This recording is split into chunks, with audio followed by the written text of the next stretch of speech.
Olá, como vai? Sou Carlos Barroso com mais um debate de cena política.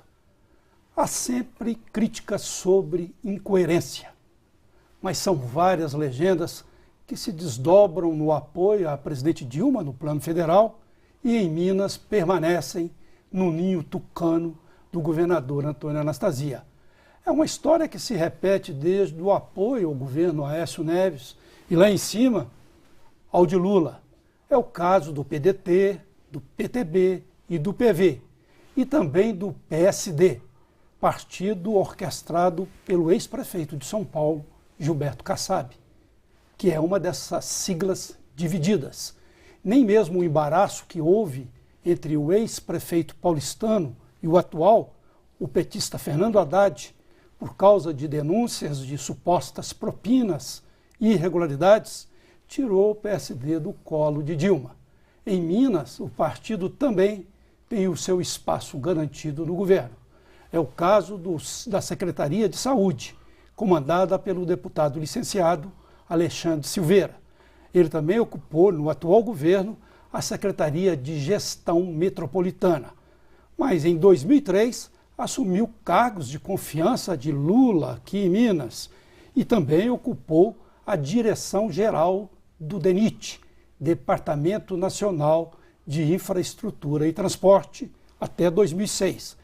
Advogado e delegado de carreira, Silveira está no segundo mandato de deputado federal. Convidamos também o jornalista Márcio Fagundes. Atuou como repórter em O Globo e Folha de São Paulo, entre outros jornais. Foi secretário de comunicação do governo Hélio Garcia e colunista do Hoje em Dia durante 15 anos. Agradecemos a presença dos dois e, secretário, vamos para o ofício do debate, né? O senhor, eu falava aí em divisão, em dicotomia, e o senhor é até um pouco protótipo dessa dicotomia. Já assumiu cargos no governo petista de Lula e também agora assumiu e assume no governo de Antônio Anastasia. Como é que o PSD vai encaminhar essa eleição? Jogando dos dois lados, como é que vai ficar lá em cima e aqui em Minas, no seu entender? Antes de mais nada, cumprimentar de forma muito carinhosa os milhares de mineiros e mineiras que nos assistem nesse salutar debate político. E dizer que a minha alegria ainda é maior estar aqui ao lado de dois jornalistas que são dois ícones do jornalismo político mineiro e até brasileiro, que é nosso amigo Carlos Barroso e Márcio Fagundes. Agradecemos, mas no Márcio você pode colocar essa definição, no meu caso. Mas, Carlos, muito bem, essa é uma realidade. No nosso caso específico do PSD, existe uma definição da direção nacional de caminhar com a reeleição da presidenta Dilma. E isso tem um motivo.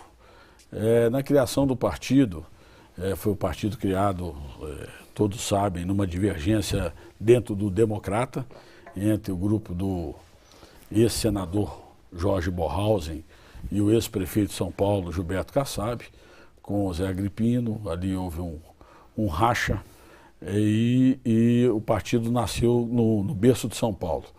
E conseguiu convergir vários parlamentares de diversos outros partidos que se encontravam insatisfeitos por terem sido surpreendidos com a cláusula de barreira, com a questão da decisão do Supremo de que os mandatos, a partir de um certo momento, seriam dos partidos e não mais os parlamentares teriam a prerrogativa de mudar de partido. Nada contra o mérito, mas quanto à forma. Foi uma coisa que surpreendeu realmente a classe política. Algo que foi fruto de uma lacuna criada por falta e inoperância do Congresso Nacional, que permitiu que, mais uma vez, o Judiciário intervisse diretamente na política, de uma forma brusca, fazendo com que os parlamentares insatisfeitos fossem para essa sigla, que foi o nosso caso. O senhor é advogado de formação, o senhor está achando que o Judiciário está enfiando a colher de pau onde não deve? Não, eu acho até que não. Eu acho que o Judiciário tem contribuído muito com os avanços da política brasileira. Então é só um... O que eu acho é que há uma inoperância realmente das casas legislativas, em consequência delas estarem curvadas aos executivos. Na verdade, nós não cumprimos o nosso mistério constitucional, que é legislar e fiscalizar o executivo.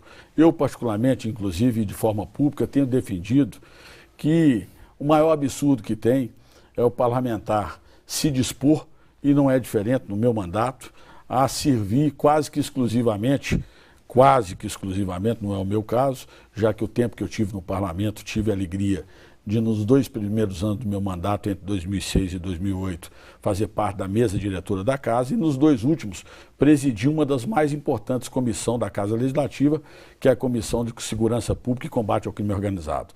Mas quase na totalidade, os parlamentares servem exclusivamente como representantes da sua base eleitoral, para poder buscar recursos, para poder buscar nas emendas uma forma de sobreviverem e buscar suas eleições. Isso faz com que os parlamentares se tornem, na maioria das vezes, subservientes ao Executivo, os distanciando daquilo que o Constituinte quis, que é ter o Parlamento como fiscal da sociedade, além de legisladores legítimos em busca da melhoria e do aperfeiçoamento do sistema legal brasileiro. Mas essa dicotomia existe. Quando o partido foi criado, houve um apoio, como eu posso dizer, não foi explícito, mas houve um apoio implícito na criação do partido por parte do Palácio do Planalto. E isso fez com que haja uma vinculação entre alguns membros da Nacional e o Palácio do Planalto. Isso é que levou agora, até de forma, na minha modesta opinião, precipitada, mas não fiz nenhuma crítica, compreendendo o compromisso, inclusive do presidente do partido, de se vincular à reeleição da presidenta Dilma, apesar de toda a divergência que há e é fato nos estados com relação a essa decisão. O que o presidente tem dito, e isso aí na minha modesta opinião, é algo muito coerente, que nessa primeira eleição os estados devem trabalhar realmente desvinculados da decisão nacional. Até porque o PSD participará pela primeira vez de uma eleição nacional. Nós não podemos ser considerados hoje base ou oposição, porque nós não apoiamos nem a presidenta Dilma, nem o ex-governador Serra. Nós só poderemos ser considerados base ou oposição a partir desse pleito de 2014. Portanto, os estados estão desvinculados. Há realmente divergências internas, tanto nos estados quanto na nacional. Nacionalmente está decidido o encaminhamento na reeleição da presidenta Dilma. Em Minas Gerais, de forma diferente, nós caminhamos a passos largos, nada decidido ainda, para poder continuar defendendo o projeto vitorioso de gestão pública, reconhecida por todos os mineiros, e exemplo não só pela unidade, exemplo não só aqui em Minas Gerais.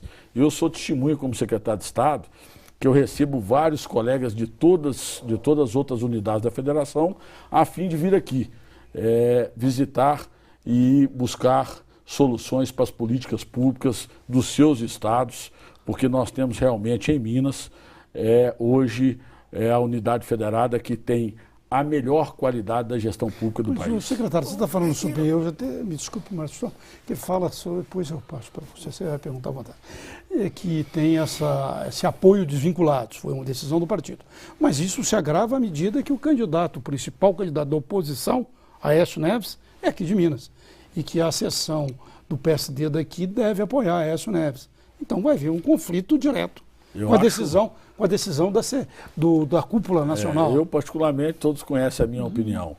Eu acho que Minas vive um momento histórico, um momento de poder levar um mineiro genuíno, um mineiro que conhece todos os rincões de Minas, que conhece os nossos problemas com profundidade, que governou Minas e teve foi um dos governadores mais aprovados da história da República, que tem sensibilidade política, história política, e que pode realmente mudar os rumos do Brasil e olhar para Minas, que, diga-se de passagem, vem sendo, aqui vou expor a minha opinião, vem sendo retalhado nos últimos anos do ponto de vista dos investimentos federais em consequência dessa candidatura.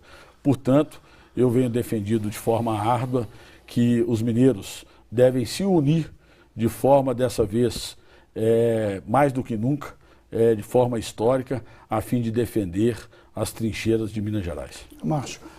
Alexandre, tá bom e fácil conversar com você, porque eu sei, como delegado, nós podemos falar sobre segurança pública, com você que hoje Minas alcança índices de violência e criminalidade bestiais. Podemos falar então de segurança. Como deputado federal, nós podemos falar de política com você, que tem 2 mandatos, tem uma larga experiência. Como secretário de saúde, nós podemos falar de saúde, que é uma prioridade do povo mineiro e talvez do brasileiro também, acredito que seja de uma prioridade. Todas as pesquisas apontam a saúde como prioridade, né? Apontam a saúde com a importância dela. Então está fácil conversar com você.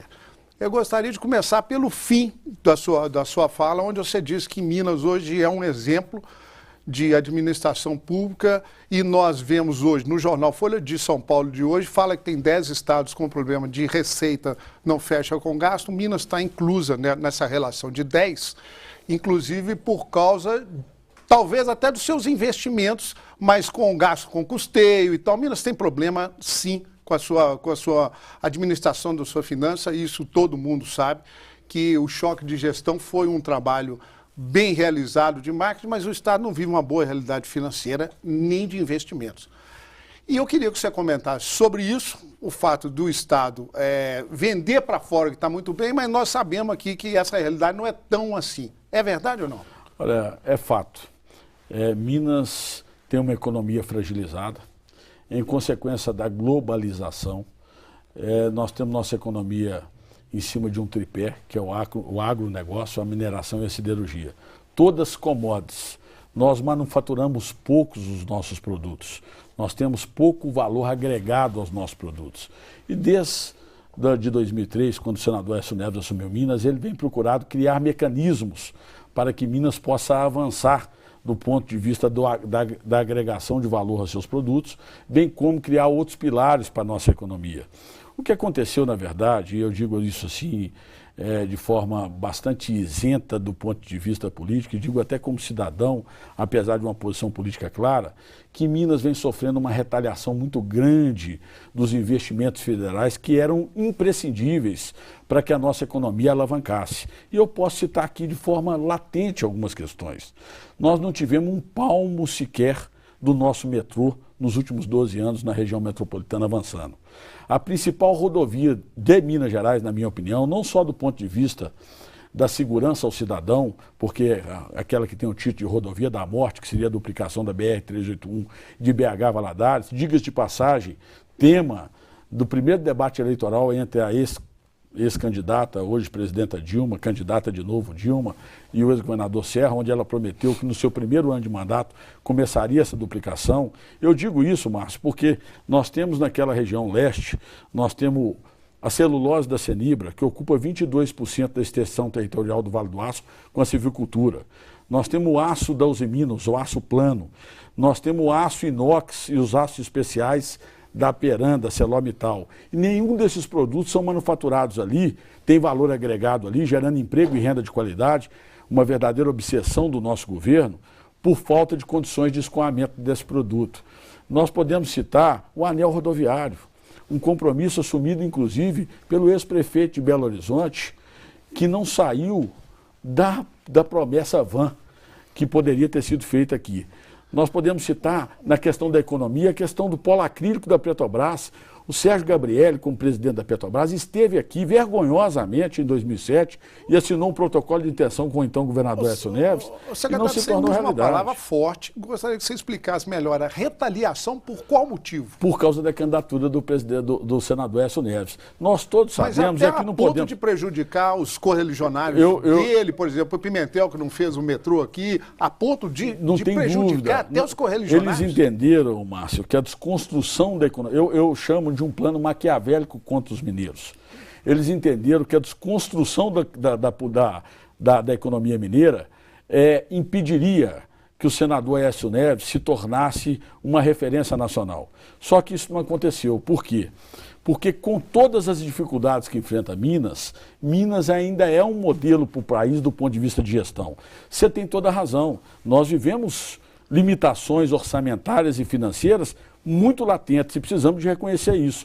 Mas em consequência de uma grande concentração de riqueza por parte da União, que tem critérios políticos na divisão do seu bolo orçamentário. E isso aí eu posso citar exemplos nítidos. Se você andar no Rio de Janeiro, na Bahia e em Pernambuco, enquanto Pernambuco era um aliado do governo federal, ter 3 estados que viraram verdadeiros canteiros de obra, em detrimento de outros estados adversários do poder central. Mas eu ainda, aproveitando esse mote, eu prefiro acreditar que Minas hoje não tem força política em nenhum âmbito no governo federal. Márcio, pode até A nossa bancada de 53 deputados federais é inexpressível, não tem voz nenhuma no Senado. Eu acho que a nossa bancada não tem, isso eu não tem nenhum problema em afirmar, não é tão aguerrida quanto os baianos, por exemplo.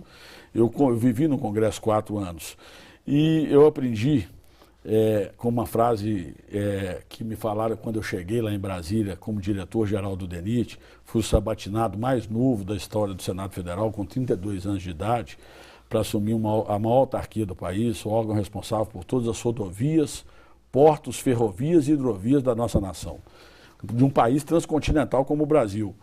E eu ouvi uma frase que me marcou muito, que dizia que os mineiros, quando assumem um cargo nacional, deixam de ser mineiros para ser brasileiros. O baiano, diferentemente disso, quando assume um cargo nacional, ele continua sendo baiano. É o que aconteceu com o ministro Fernando Pimentel. Ele não vai conseguir voltar a Minas e prestar contas da oportunidade que teve de ser um dos homens mais poderosos do Brasil, porque não trouxe nada para a economia mineira e deixou que todas essas grandes reivindicações do mineiro passassem em branco durante o seu período de poder nacional. Que você foi dirigente de um órgão importantíssimo na área de infraestrutura. Márcio, eu tenho a maior tranquilidade para poder falar sobre isso, porque quando eu assumi o DENIT em 2013, ainda como coordenador da Unidade Nacional de Infraestrutura e Transporte em Minas, o nosso orçamento, vindo do governo Fernando Henrique, de 2002 para 2003, para aplicar na malha rodoviária federal mineira, era de 160 milhões de reais. Quando eu deixei o DENIT em 2005, eu deixei aprovado para ser utilizado em 2006 1 bilhão e 6 milhões de reais. Nós multiplicamos o nosso orçamento durante o governo Lula para aplicação na nossa malha rodoviária, que estava em petição de miséria, em 8 vezes o valor do orçamento. Secretário, eu vou ter de fazer um intervalo e Cena Política volta já já com o debate com o secretário de Saúde, Alexandre Silveira. Daqui a pouco.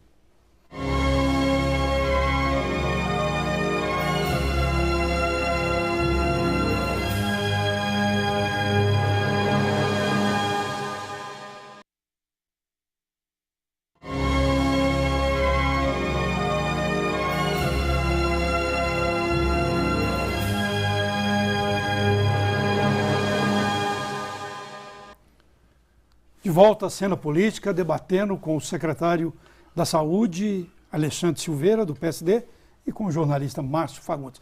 Secretário, o debate caminhando aí para o lado das obras federais, e virou até uma boa polêmica, e esse é o papel do programa mesmo, de ter polêmica.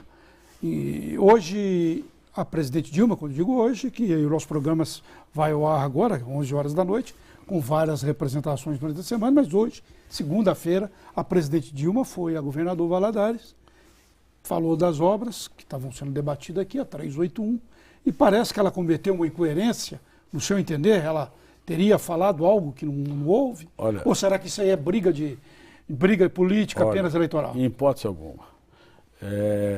Sob a ótica técnica, a presidenta Dilma hoje partiu por tudo ou nada. Eu posso afirmar isso assim pelo seu trabalho no DENIT. De forma categórica. Eu fui o responsável pela contratação de um projeto de viabilidade técnica, socioeconômica e ambiental da duplicação da BR-381 de BH até Valadares. E, na época, o projeto previu que a duplicação ela iria de Belo Horizonte até Belo Oriente e de Valadares, até pelo volume de tráfego e pelo atual traçado, nós teríamos melhoramentos, terceira faixa e tal. E, inclusive, para se duplicar a rodovia, nós teríamos que ter a variante de 46 quilômetros, que entra em São Gonçalo do Riabaixo, em linha reta, em nova pista, com 6 túneis, 12 viadutos, chegando até Nova Era, que não foi contratado até hoje, nem o projeto executivo sequer. Portanto, não há de se falar que está duplicando a rodovia, muito pelo contrário, está fazendo uma meia-boca. Não estão duplicando a rodovia no projeto que está sendo implementado agora. Vai até governador. O que é pior, ela chega em Valadares hoje, com a obra com esse trecho já contratado, A obra licitada, a empresa com contrato assinado, desenvolvendo o projeto executivo, já que foi licitado pelo regime diferenciado de contratação, onde a empresa desenvolve o projeto executivo depois de ganhar a obra e diz que vai duplicar até Valadares, ela cometeu, não foi uma incoerência, ela contou uma mentira para o povo de Governador Valadares. Ela não tem condições técnicas de transformar o atual contrato num contrato de duplicação. Uma obra rodoviária desse porte, ela não é fruto de uma decisão política, ela é fruto de caminhos percorridos, caminhos técnicos que têm que ser percorridos até ela se transformar em realidade. Eu fiquei mais uma vez muito decepcionado com o que vi pela imprensa e vi com péssimos olhos a qualidade do debate que nós vamos ter esse ano. Isso já é o vale-tudo eleitoral? Olha, é um vale-tudo que eu não vi acontecendo ainda. Mas deve ser dos dois lados também. Não, mas eu não vi acontecendo ainda por parte de um presidente da República. Eu acho que um presidente da República ele não pode se dispor a se dirigir às pessoas que ele representa e contar algo que muito mais do que uma promessa vã, algo que é completamente inverídico. A presidenta Dilma, infelizmente, a não ser que ela cancele a contratação desse lote, recomece uma licitação para se contratar um projeto de duplicação de Belo Oriente até Valadares e depois licite a obra, o que demorará de 4 a 5 anos para se tornar realidade, para duplicar aquele trecho. Ela contou uma inverdade ao povo de Valadares. Secretário Alexandre, essa questão do investimento em infraestrutura do governo federal aqui já virou novela. Isso ninguém acredita mais em projeto de engenharia, projeto técnico, projeto financeiro. Isso não tem fim. Metrô, anel rodoviário. Se fizermos uma avaliação do que já se gastou de papel, de promessa e tudo, eu quero saber o seguinte: milhares de mineiros morrem anualmente nas estradas mineiras e ninguém faz nada. Nem os prefeitos, nem os homens públicos, nem as autoridades. Milhares são enterrados todo ano aqui e continua esse rolo e nós vamos levar isso por mais tempo, ainda mais em véspera de eleição, esse assunto vem à tona. Essa coisa, os mineiros tinham que ter uma posição frente a isso. Nós apesar de termos que reconhecer que vivemos num país transcontinental como o Brasil, diga-se de passagem, esse talvez seja o ponto mais nevrálgico da República. Não há de se falar, Carlos, Márcio, mineiros, em se administrar um país com a dimensão do Brasil da esplanada dos ministérios, ainda mais com os feudos políticos que se tornaram os ministérios. Não há de se falar num país quase heterogêneo, com as diferenças que nós temos, das políticas públicas serem irmanadas exclusivamente da esplanada dos ministérios por um ministro ou outro, sem uma sintonia, sem uma sinergia política. Uma obra rodoviária no Amazonas, ela tem particularidades, peculiaridades completamente distintas de uma obra do Sudeste, do Sul do Brasil. E aí vai pela agricultura, vai pelo desenvolvimento, pela indústria e comércio. Então nós precisamos de repactuar o Brasil. Enquanto não o fizermos, andaremos a passo de tartaruga. E para isso precisamos de abrir mão. Mas na saúde, mão do poder político. Nova área que você está sentado na principal cadeira desse setor de saúde no Estado, não é assim que funciona, né? O SUS hoje, ele tem um sistema universal de repasse de recurso, parece que é uma outra dinâmica que se dá, né? Quando eu assumi esse desafio, a convite do maior gestor do país, que é o governador Antônio Augusto Anastasia, me disseram algo que está se tornando realidade. Me disseram que o maior perigo que eu sofreria dele seria me apaixonar pela área da saúde. E em pouco mais de um mês que estou lá, posso afirmar que é uma área realmente apaixonante. Porque, diferente da segurança, aquilo que se investe na saúde, com criatividade, com determinação, com racionalidade, você consegue chegar na ponta e dar algum resultado. Você consegue efetivamente melhorar a vida das pessoas para melhor. Nós sabemos que o mundo inteiro vem aqui copiar o nosso sistema único de saúde. O SUS é um exemplo universal, a Constituição diz, é um exemplo de saúde para todos. O nosso problema é financiamento. É financiamento e, insisto, é uma política de poder político partidário, uma compreensão apequenada de querer dirigir os destinos do país com critérios exclusivamente políticos. Nada contra a política. Em tudo há política na nossa vida. Mas nós sabemos que as definições, quando se trata das políticas públicas de Estado, saúde, educação, segurança, elas têm que observar critérios objetivos, critérios técnicos. Elas têm que ouvir as pessoas que conhecem das áreas. E não é isso que acontece no Brasil. Ao aliado, nada, e ao adversário, nada, e ao aliado, tudo.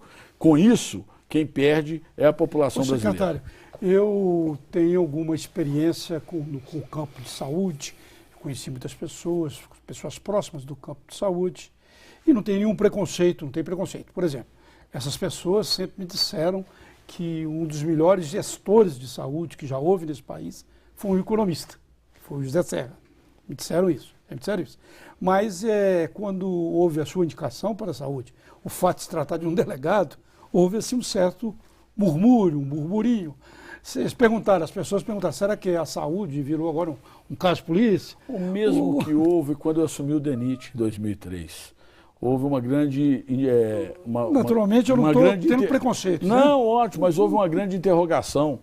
Um diretor, um funcionário público da área da segurança, apesar que poucos conhecem da minha história por completo. Eu vim da iniciativa privada, comecei muito novo, como office boy, tem toda uma história de vida que me levou até aqui.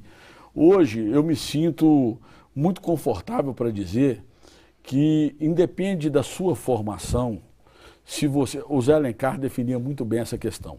Ele dizia que o técnico é aquele que tem que conhecer profundamente de um único assunto.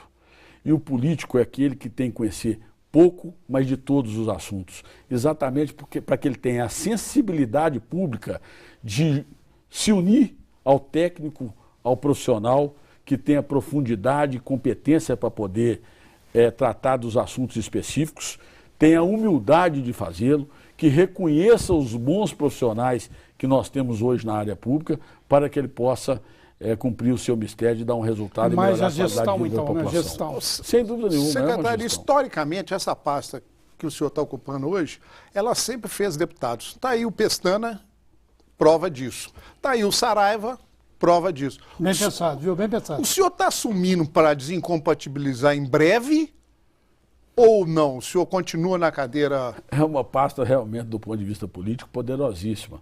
Até porque os atos discricionários do secretário da Saúde são atos, ele tem uma grande liberdade discricionária. E isso faz com que seja uma pasta diferenciada. E é uma pasta onde a população tem tanta carência, tanta demanda, que qualquer resposta representa realmente um afeto, uma ligação muito próxima com a população. Eu fui surpreendido com o convite ainda em dezembro por parte do governador Anastasia. E um convite do governador Anastasia, aqui eu falo com a mais profundo sentimento de sinceridade, é uma convocação. Fazer parte de qualquer pasta, como eu fui da gestão metropolitana, de qualquer órgão do governo, que tenha como timoneiro o maior gestor público do país, mais probo, mais decente, mais determinado, mais dedicado, homem público e gestor desse país, é motivo de... Não respondeu minha pergunta. Vai desincompatibilizar ou não? Ô Márcio, a política é vivida a cada momento. Realmente há uma perspectiva muito grande de haver uma descompatibilização de todos nós que temos mandato agora 3 de abril.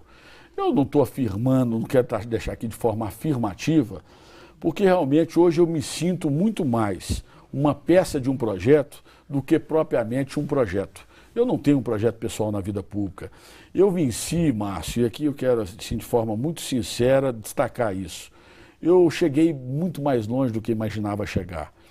Um funcionário público da área da segurança, que chegou na cidade de Antônio Dias, no Vale do Aço, para trabalhar numa garagem de um supermercado com um escrivão de polícia, que hoje é o 4º deputado mais federal, mais votado de Minas Gerais, com 200 mil votos na última eleição, e que passou pela pasta mais complexa, eu chamo de nitroglicerina pura, que é o DENIT. Já tem 10 anos que saí de lá. Posso ser candidato de vereador a presidente da República, porque não tem um questionamento sequer da minha gestão do ponto de vista jurídico.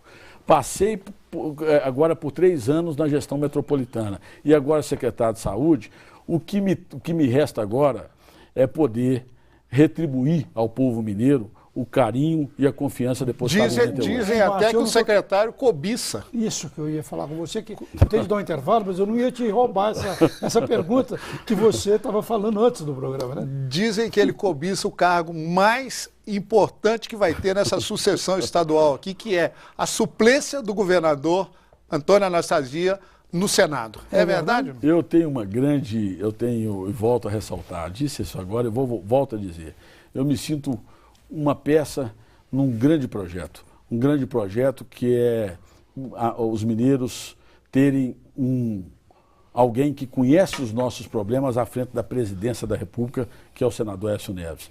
De ter no Senado Federal aquele que dispensa, porque conquistou não a mente só, mas conquistou a alma de todos os mineiros, que é o senador Anastasia. E um experiente e respeitado, um homem público, para poder continuar conduzindo os destinos de Minas Gerais, que é o ex-ministro Pimenta da Veiga. Eu vou dar um intervalo, chamar um intervalo aqui, e quero explicar para você que está aí do outro lado, porque o Márcio falou que é o mais cobiçado cargo da política mineira atual. Porque o governador Antônio Anastasia, se Aécio Neves chegar a presidente, ele vai ser ministro. Quem for suplente vai assumir o Senado. Se Aécio Neves não vencer a eleição, em 2016, Anastasia deverá se candidatar à Prefeitura de Belo Horizonte. Se ganhar, o suplente vai para o Senado. Sem um voto. Sem um voto. Cena Política volta já já.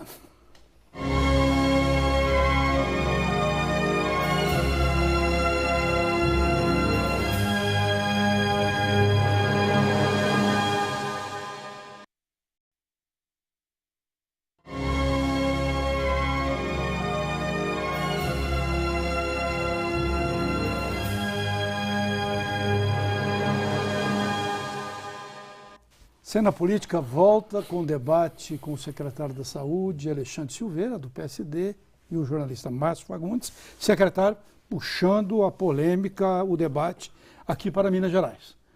O PSD não tem essa divisão só entre o federal e o estadual, tem a divisão também aqui.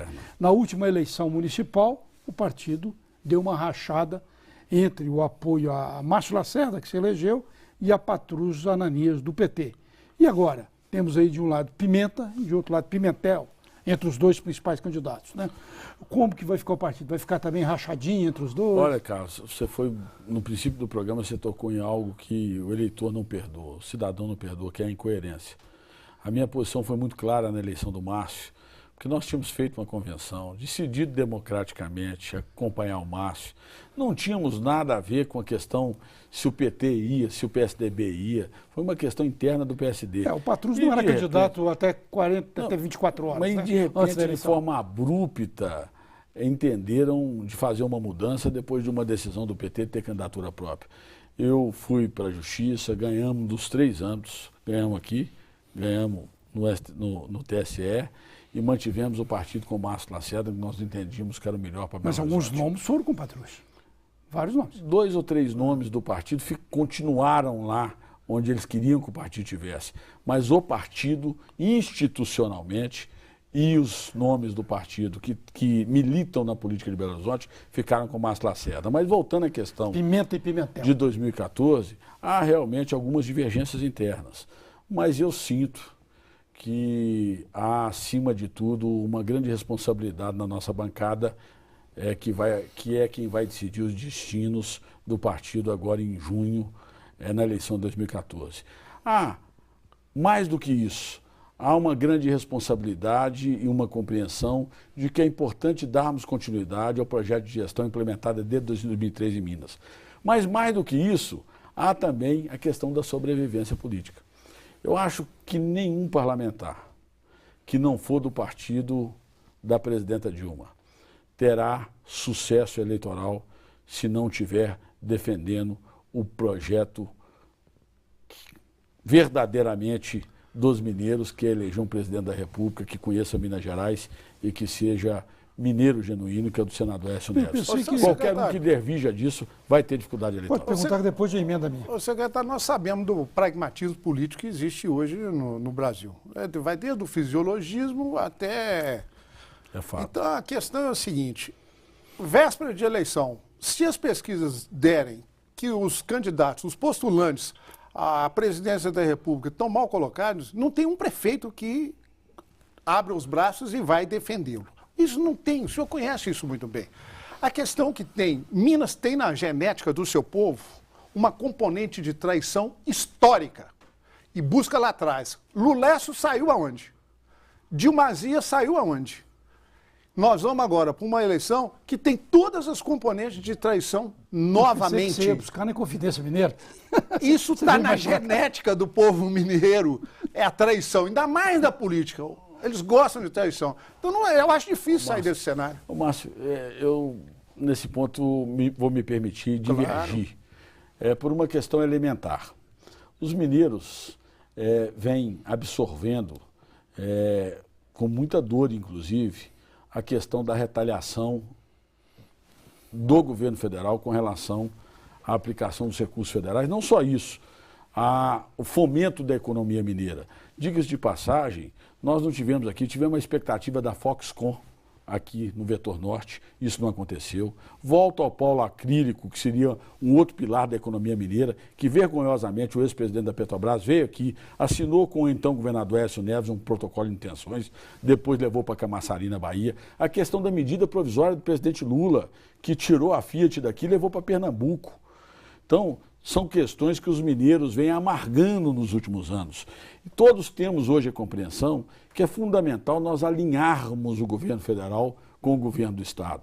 Eu acho que dessa vez não vai ter voto num presidente dissociado do nosso candidato a governador. Ou vai votar naquilo que nós todos podemos, aquilo que eu estou fazendo um balanço aqui, que é o projeto que retalha os mineiros, que não traz investimentos para Minas, que nos apequena do ponto de vista de uma unidade federada, ou vai votar para que nós tenhamos um governador que continue dando prosseguimento a uma gestão pública eficiente, apesar de todas as limitações orçamentárias, e que tenha um presidente da República que apoie as políticas públicas de Minas, não só com investimentos federais, mas reconhecendo as nossas as fragilidades da nossa economia, buscando criar aqui polos de agregação de valor ao nosso minério, à nossa siderurgia, ao nosso agronegócio, para que nós possamos ter um Estado pujante, já que nós temos hoje, em Minas Gerais, nós todos sabemos, 1/5 dos municípios brasileiros, nós temos 853 municípios no nosso Estado. Secretário, quando ele falava pragmatismo, eu também estava com essa palavra na cabeça. Mas eu estava pensando em um outro lado do pragmatismo, que é o seguinte: a gente tem dois candidatos pontuando aí, ou pretendendo pontuar, que é Pimenta da Veiga, do PSDB, e Fernando Pimentel, do PT. Eu pensei no pragmatismo, é o seguinte: se o Fernando Pimentel disparar, decolar, muitos prefeitos e os deputados do PSD podem ir com o projeto dele. Se for o Pimenta, mesma coisa. Se o Pimenta não decolar, por exemplo, parece que tem até um plano B aí, que é o Márcio Lacerda. Prefeito Márcio Lacerda. Sei. Não seria nesse pragmatismo, pela pontuação, pelas pesquisas? Olha, eu não sei se é por questão de perfil. Vocês me conhecem um pouco da minha história, que acompanham o cotidiano da política mineira. Não estou falando específico do Alessandro Silveira. Mas é claro, eu assumo minhas posições. Aconteceu algo na campanha do professor Anastasia muito interessante lá no Vale do Aço. A primeira carreata dele, do senador Aécio Neves e do então senador Itamar Franco, foi lá. E a última também. E quando o senador Aécio Neves, então candidato a senador, governador, voltou lá, ele disse que eu tinha comprado as ações na baixa, por isso que ele estava voltando lá para me vender na alta. Ele voltou lá para me prestigiar, porque quando eu abracei o professor Anastasia, ele tinha 3% de intenção de voto. Porque eu entendia que era um arraso para Minas Gerais entregar para o PMDB naquele momento os destinos de Minas Gerais tão bem conduzidos pelo senador Aécio Neves e com a oportunidade de ter o professor Anastasia como governador do Estado. A mesma coisa eu fiz com Pimenta da Veiga quando chegou aqui, na compreensão de que nós estamos, do ponto de vista da gestão pública, no caminho certo.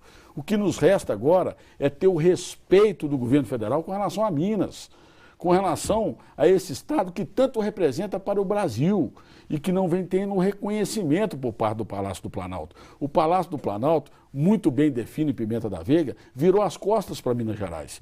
E nós precisamos buscar retomar esse prestígio que os mineiros sempre tiveram. E o Márcio colocou com muita propriedade, inclusive com uma atuação mais coesa e mais ativa da nossa bancada federal. Por isso, esse pragmatismo, eu sempre digo o seguinte, para se sobreviver na política, para se sobreviver em qualquer coisa na vida, há de se haver um grau de pragmatismo.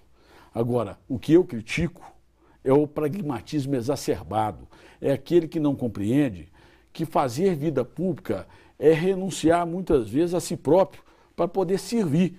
O que nos realiza na vida pública, Márcio, Carlos, mineiros, é realmente as sementes que você consegue plantar e que sabe que um dia germinarão e transformarão para melhor a vida das pessoas. Não faz sentido você construir um castelo no meio de um deserto. E é o que nós estamos vivendo. As desigualdades latentes na sociedade em desenvolvimento como o Brasil fazem com que, muitas vezes, até aqueles que têm não consigam usufruir do que têm. Então, nós temos que realmente, no caso de Minas Gerais, alinhar o governo do Estado com o governo federal. E, para fazer isso, reeleger o Pimenta da Veiga, governador do Estado, o senador, que para mim será o maior senador da história da República, porque é o homem mais preparado para o Senado Federal, que é Antônio Augusto Anastasia. Todo mundo está vendo ele já como vencedor, isso é perigoso em política. Eu acho que política é um perigo sim, porque só eleição, o dia que começa a eleição, quem me conhece nas campanhas eleitorais sabe disso, eu levo isso muito a sério. Porque você, 17 horas do dia 5 de outubro, fechou as urnas, você decidiu os destinos da sua nação, do seu estado e do seu município para os próximos 4 anos. Portanto, é coisa muito séria, é coisa que as pessoas, por mais às vezes que fiquem frustradas com isso, devem se envolver. Eu cobro muito isso do formador de opinião. O formador de opinião, muitas vezes, acha que basta ir às urnas e votar, que está cumprindo com o seu compromisso cívico. E não é assim que funciona. O próprio nome diz, já é formador de opinião. Ele tem que disseminar aquilo que ele acredita. Secretário, eu quero encerrar minha participação, o programa já está... Não, ainda tem um bloco. O Barroso... Ainda tem um bloco. Tem um bloco. Eu tenho que fazer um intervalo agora. Então faço, depois eu volto lá. Eu volto e você faz sua pergunta. Nós ainda temos um bloco ainda. Nós ainda temos de debater aqui com o secretário, muita coisa ainda. Temos um espaço. Eu já ia na saúde, pegar uma vertente aqui da saúde também. Vou pedir um intervalo, mas eu queria dizer, só complementando a sua fala aí, que política, no fundo, você falou função pública, é cuidar da cidade. Né? A palavra, a origem do grego vem disso. Cuidar da cidade, cuidar das pessoas.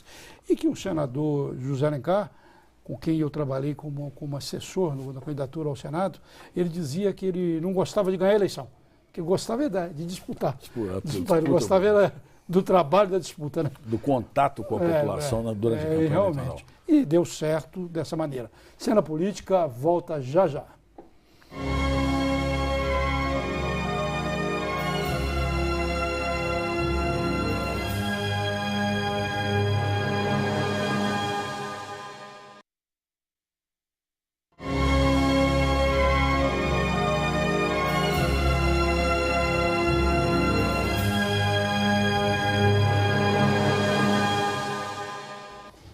Cena Política, neste último bloco, infelizmente, com o deputado federal licenciado Alexandre Silveira, secretário da Saúde, e com o jornalista Márcio Fagundes, que foi assessor de imprensa de Hélio Garcia, que dizia com muita propriedade que política é algo que se faz à noite, de chapéu e de táxi.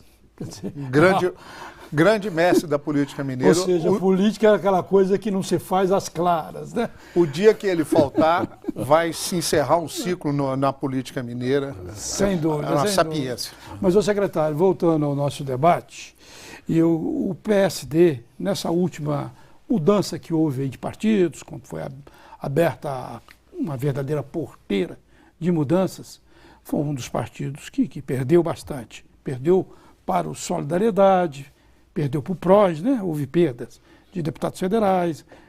Nós perdemos só 7 parlamentares. Sim, 7. Dentro do contexto da criação do PSD, que foi realmente uma questão peculiar, de um momento também. E dentro da criação tanto do PROS quanto da Solidariedade, o presidente Kassab até fez como um balanço relativamente positivo. Mas, no meu entender, 7 é um número expressivo. Então, eu lhe perguntaria, diante dessa situação, se o PSD, agora nessa eleição, tanto federal quanto aqui estadual, não vai, naquilo que eu te perguntei, no pragmatismo, para tentar se revigorar, acabar saindo com o lado mais forte. A nível vendo as pesquisas, de olho no lápis. Olha, de olho no lápis. A nível nacional, o PSD, por mais pragmático que possa parecer o ex-prefeito Kassab, ele foi mais correto do que pragmático. A presidenta Dilma, quando recebeu o apoio, não estava presente, até porque não fui divergente nessa questão, foi a sede do partido. Foi agora Brasília. em novembro do ano passado. Foi em novembro do ano passado. Quanto depois foi dado, só para informar, foi dado um ministério para o PSD. Não, o PSD não está no governo. Não, o AFIF, inclusive, tem destacado, a presidenta tem destacado, que ele não é ministro do partido. Até porque não representaria um partido de 50 parlamentares, a Secretaria de Pequenas e Médias Empresas. Na verdade, o presidente Kassab foi muito correto com a presidenta Dilma. Foi um gesto de gratidão. Tanto é que ela, lá na sede do partido, isso eu fiquei sabendo, não estava presente, ela disse que nem o partido dela ainda decidiu por ela. E é uma verdade. Se a presidenta Dilma der uma escorregada, eles vêm com... Lula entra em campo. Com Lula entra em campo. Plano B, o PSD teria sido o primeiro partido a poder anunciar o apoio explícito à presidenta Dilma, com a minha divergência. Falei, eu perdi essa piada, não vi? O plano B, que voltou agora, o plano do barbudo, né? É verdade. Voltou a barba. Então, eu acho que o presidente do partido Kassab retribui um gesto da presidenta Dilma na época da criação do partido. Nós temos que compreender isso. O partido vai estar rachado a nível nacional. Eu acho que a metade dos parlamentares não apoia a reeleição da presidenta Dilma. A presidenta Dilma tem dificuldades imensas no Congresso Nacional. Quem frequenta aquela casa sabe disso. Ela não dialogou com a classe política. Ela não ouviu. Olha, eu fico muito... Eu sempre digo o seguinte: o Congresso Nacional e a população têm que entender isso. Ele é a foto fidedigna da sociedade que nós vivemos.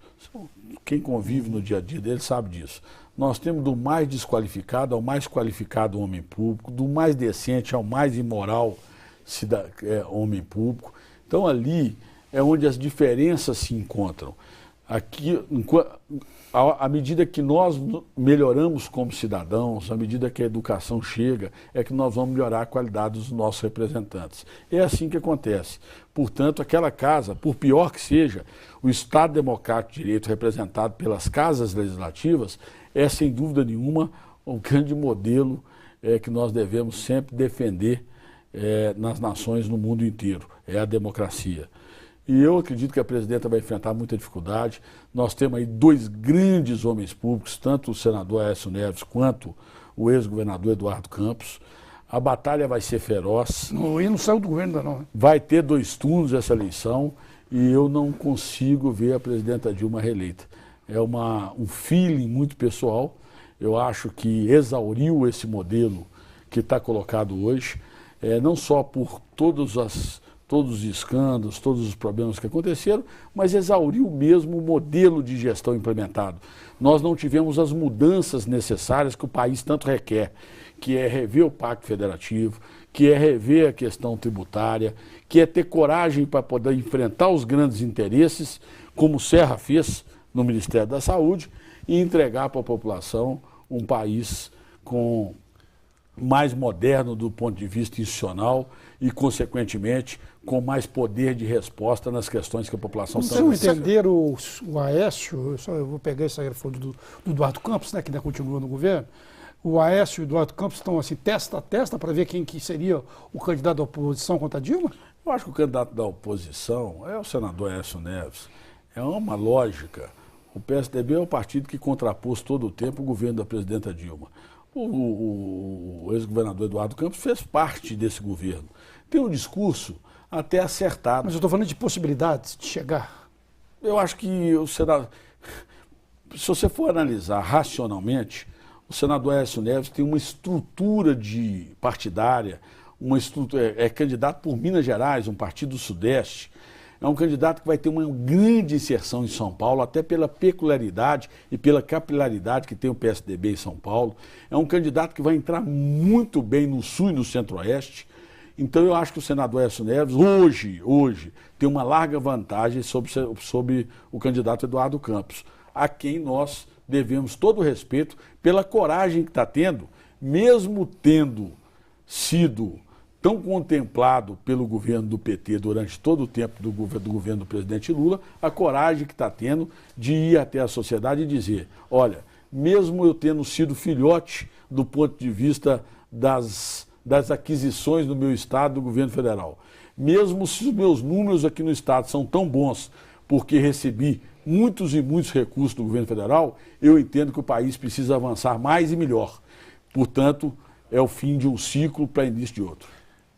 A despeito desse projeto da oposição, que eu ponho entre aspas também, porque eu acredito, viu, secretário, que não houve oposição ao governo do PT desde o presidente Lula, os dois candidatos, eles não têm discurso de uma mudança pontual, forte, radical quase, ao projeto de governo que hoje está estabelecido. O que eles vão poder falar, e aí vai a contradição, o Brasil melhorou muito, mas nós podemos melhorar mais. E aí vai entrar a questão da credibilidade de quem está propondo uma melhoria além, porque hoje é inegável que o país mudou. Basta andar na rua, basta conversar com as pessoas que você reconhece o nível de graduação social, educacional, o país melhorou muito. Então você não vai ter um discurso de apenas vamos tirar esse para pôr esse. Você vai ter um discurso, assim penso eu, não sei, quero ouvir sua opinião.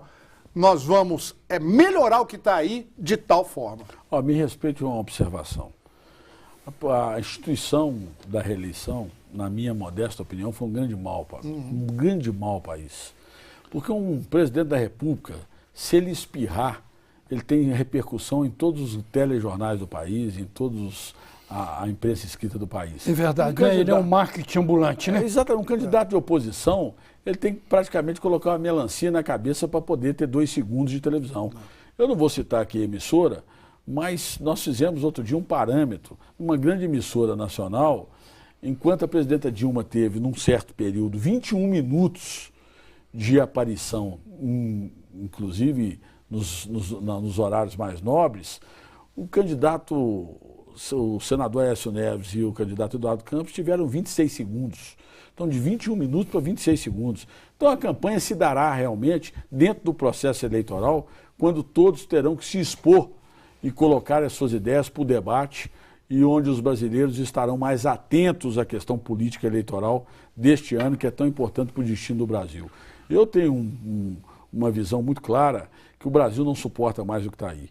Mais 4 anos desse governo, nós demoraremos 30 anos para poder recuperar o destroçar da máquina pública federal. Basta nós lermos e acompanharmos os dados da maior empresa brasileira, que é a Petrobras.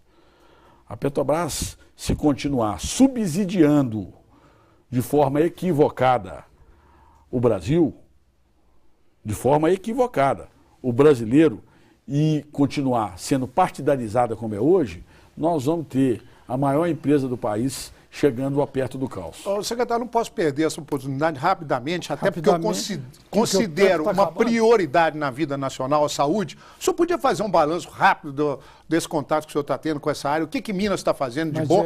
A despeito da dengue todo ano matar centenas de pessoas, o que Minas está fazendo de bom? E a notícia da dengue, para mim... Mas o secretário, só uma observação, tem que ser 1 minuto, porque está realmente... Está ótimo. A notícia da dengue, para minha sorte, é muito boa.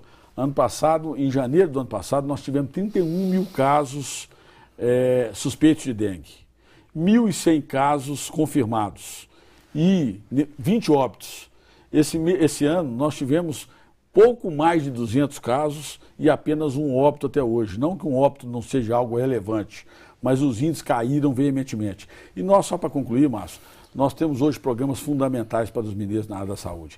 Nós temos o programa ProHospital, que chega em praticamente todos os hospitais importantes do estado. Nós estamos implantando de forma inovadora e vanguardista a nossa rede de urgência e emergência. Hoje nós já temos na Macro Norte implementada, que não é o SAMU, não é só o SAMU é apenas a parte pré-hospitalar.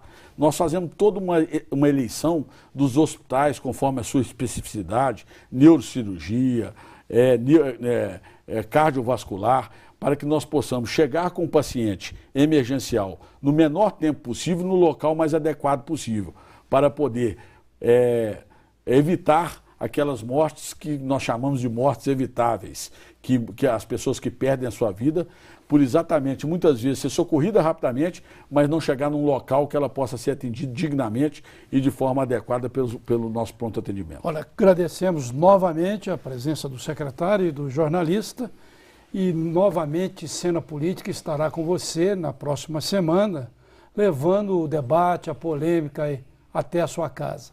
Até lá.